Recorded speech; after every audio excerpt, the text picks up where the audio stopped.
De volta e bom, a nossa saúde funciona de forma integral. A Bíblia e a ciência nos mostram que o bem-estar físico, emocional e espiritual estão conectados. Uma engrenagem movimenta a outra como em uma máquina. Por isso, essa máquina humana precisa da manutenção certa para não dar defeito.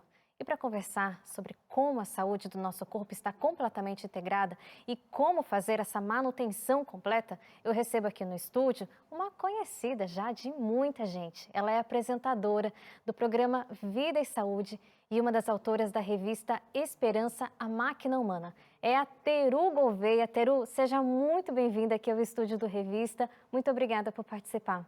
Eu é que agradeço, obrigada pelo convite. É uma alegria estar aqui na sua casa, Dai. Nossa casa, né? Nossa casa. Bom, eu queria que a Teru começasse explicando pra gente essa questão da saúde ser uma questão integral, né, Teru? De que forma o emocional afeta o físico, afeta o espiritual e afeta todas as áreas da vida? Olha, essa questão é uma questão que a gente precisa parar para pensar, porque nós somos acostumados a dividir o físico, o mental e o espiritual, mas nós somos seres integrais. Quando Deus nos fez, Ele nos fez parecidos com Ele. A Bíblia fala que Ele nos fez a sua imagem e semelhança. E quais são as características de nosso Deus descritas na Bíblia? Ele é um Deus espiritual, Ele é um Deus que se preocupa, ou seja, que tem sentimentos por nós, seus filhos, e Ele é um Deus que realmente existe. Então, nós também somos essas três dimensões.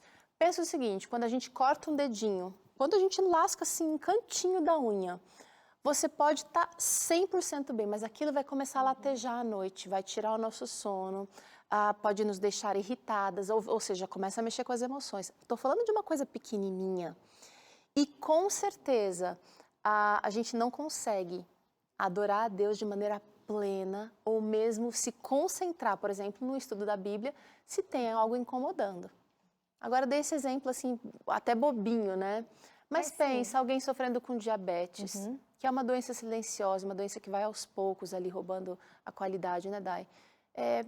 Essa pessoa também está defasada e impactada nas três áreas.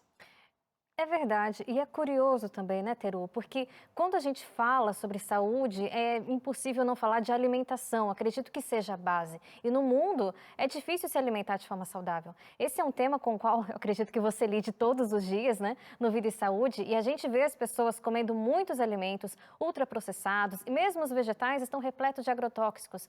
Mas, então, eu queria que dicas você pode dar para que as pessoas se alimentem de forma melhor nas suas casas, de uma forma que não seja cara também, né?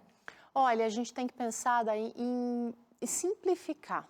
Sim, existem estudos falando das nozes, das frutas vermelhas, os morangos, as berries e não sei o que mais, mas nós todos, eu e você, podemos começar com o que a gente tem aqui e agora.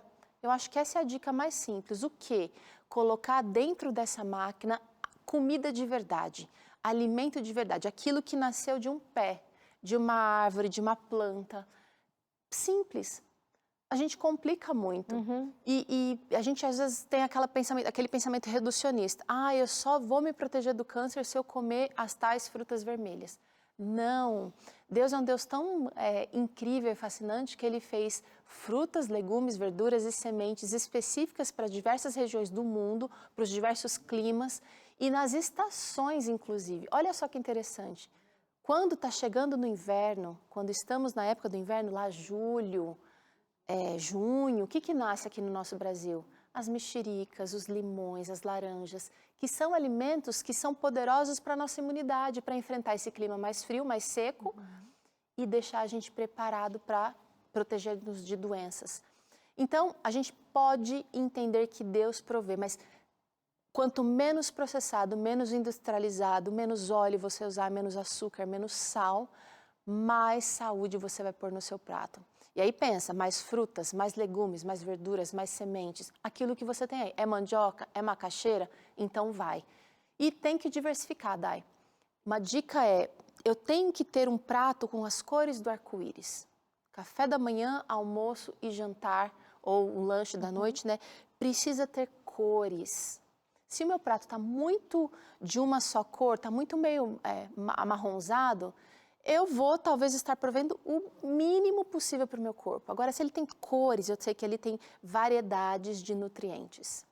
São dicas práticas, não precisa nem ser nutricionista para entender que esse cuidado você pode ter com você e com a sua família, isso é muito importante.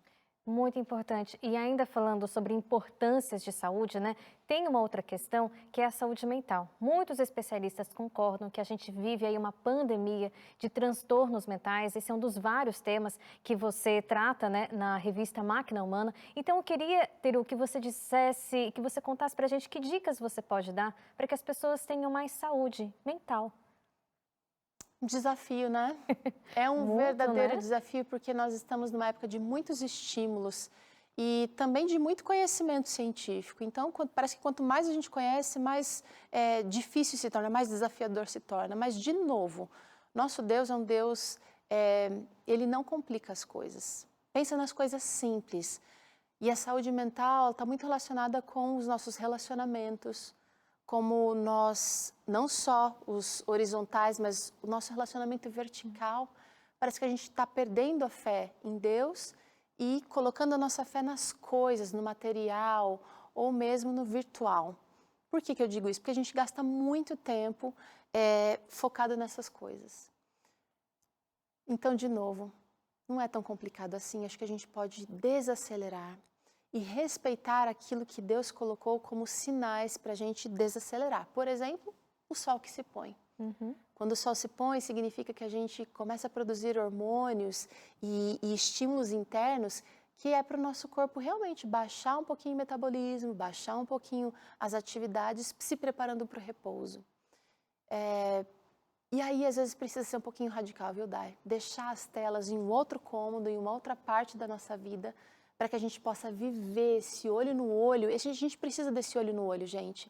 É importante. Eu sei que talvez o celular e a internet facilitou o nosso contato com algum parente do outro lado do mundo, mas isso não substitui você passar tempo com seu filho, você olhar no olho do seu marido, da sua esposa e rirem de coisas simples, Dai. Gastarem tempo arrumando uma casa, fazendo coisas simples, mas que vão impactar, que vão trazer significado para a nossa existência. Deus pode curar, Deus nos ajuda a perdoar e Deus nos ajuda a olhar para as coisas, para as pessoas e para o tempo do jeito que precisamos olhar. Fiquei até emocionada. Você não quer ir para minha casa comigo, falar Vamos. essas coisas no meu ouvido todo dia? É um exercício, não é fácil. Apesar de ser simples, se a gente não colocar em prática, não tem efeito nenhum. Então tem que ter intenção. Sim. Eu vou deixar o celular para Sim. lá. Eu vou dormir longe dele. Sim. Teru, muito obrigada por ter vindo aqui, por ter falado essas coisas tão bonitas, por ter dado dicas tão úteis para quem nos assiste. Muito obrigada, uma boa noite para você, viu? Boa noite, prazer é meu, Dai.